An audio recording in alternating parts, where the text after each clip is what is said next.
এখন বাজছে সন্ধ্যে 6টা সাড়ে 6টা। আর আমাদের সামনে, বাড়ির সামনে যে মন্দিরটা আছে সেখানে আজকে যজ্ঞ হচ্ছে, তো রেডি হয়ে গেছি যাব বলে। শিয়া বাড়িতেই আছে, সাগরও বলছে আমি যাব না, শিয়ারও তো দুদিন থেকে জ্বর সর্দি কাশি, সেই সময় কাটাচ্ছে। নিচে টিভিটা বসে বসে বাংলা বই দেখছে।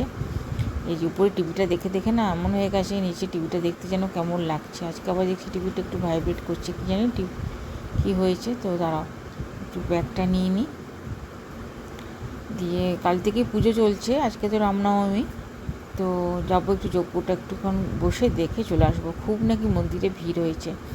আর সঞ্জীব তো সেই 4-5টার সময় বোধহয় উঠে দৌড়ে গেছে, একটু ঠান্ডা জল খাই, গরম পড়েছে না, কিছু আর খেতে ইচ্ছা করছে না। এই গরমকাল আসা মানেই খালি ঠান্ডা জল খাও, আর ঠান্ডা জল খেয়ে খেয়ে পেট ভরো।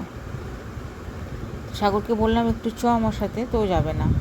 তো চলো আমি একাই যাই, একটু ঘুরে আসি, না গেলেও নয়, পাড়ার পুজো, এত বড় করে পুজো হচ্ছে। আর সঞ্জীব যাওয়ার সময় বারবার বলে গেল যে তুমি আসো, তো ওরা দুজন থাক বাড়িতে, আমি বাইরে বেরোই। চলে আসবো একটু পরে। কালকে আবার সকালবেলায় সাগরের স্কুল আছে, বেশিক্ষণ থাকলে চলবে না, জামা টামা সব রেডি করতে হবে। তারপর লাইটগুলো সব অফ করি, সব ঘরে লাইট হুড় করে জ্বলছে। শিয়াকে বললাম একটু ভিতর থেকে দরজাটা লাগিয়ে নে, বাইরে এত গুটগুটে অন্ধকার কেন, ও বাবা রাস্তায় লাইট নেই বোধহয়। না তো দেখো ওইদিকে লাইটটা আছে, আমাদের এই বাড়ির সামনে যে স্ট্রিট লাইটটা বারবার এটা খারাপ হয়ে যায়। সব দিকে রাস্তা লাইটগুলো দেখি জ্বলে, আর মাসে যতবার খারাপ হয় আমাদের এই লাইটটা।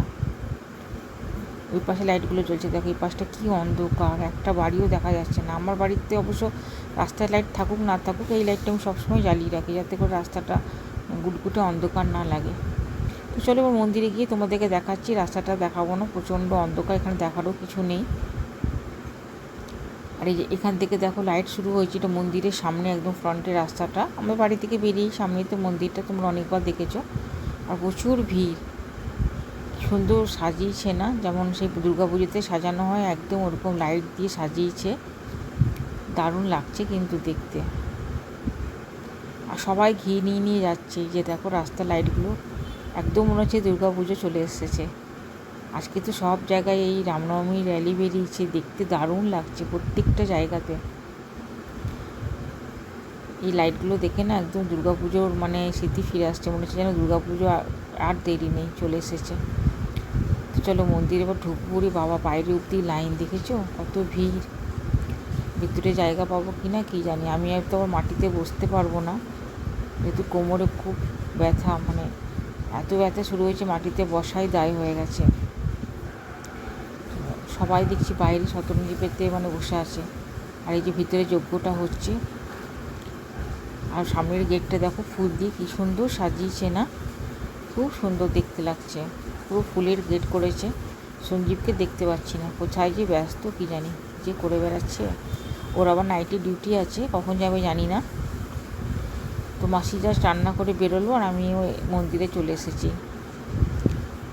যজ্ঞটা অনেক বড় করে হচ্ছে, তারাও তোমাদেরকে একটু ভিতরে নিয়ে গিয়ে দেখাবো, তাহলে বোঝা যাবে কী সুন্দর হচ্ছে। আর সামনে বড় বড় বক্স দিয়েছে, যজ্ঞের সাউন্ডটা আসছে, গম গম গম গম করছে, দারুণ লাগছে দেখতে।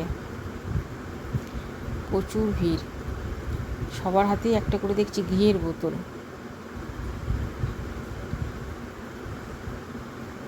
সঞ্জীবও বললো ঘি দিয়েছে, তো ওই জন্য আমি আর এক্সট্রা করে নিয়ে এলাম না, ও দিয়েছে যখন একটাতেই হবে।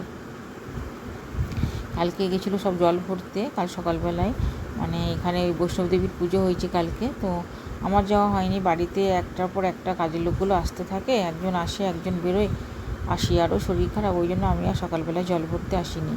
সবাই দেখলাম সাদা শাড়ি লাল পাড় পরে। সঞ্জীব লাইভ ভিডিওটা করেছিল, ওর ভিডিওতেই দেখছিলাম। তো চলো এবার একটু ভিতরে যাই, ভিতর থেকে তোমাদেরকে দেখায়। বাইরে থেকে খুব একটা মানে আমি দেখতে পেলো, তোমরা হয়তো দেখতে পাচ্ছ না। এই যে এখানে যজ্ঞটা হচ্ছে, দেখো কত ভিড়, 4টে পুরোহিত বসেছে চারদিকে, খুব সুন্দর করে যজ্ঞটা কিন্তু হচ্ছে না। দাঁড়াও।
চলো তাহলে একটু বসে এবার বাড়ি চলে যাব।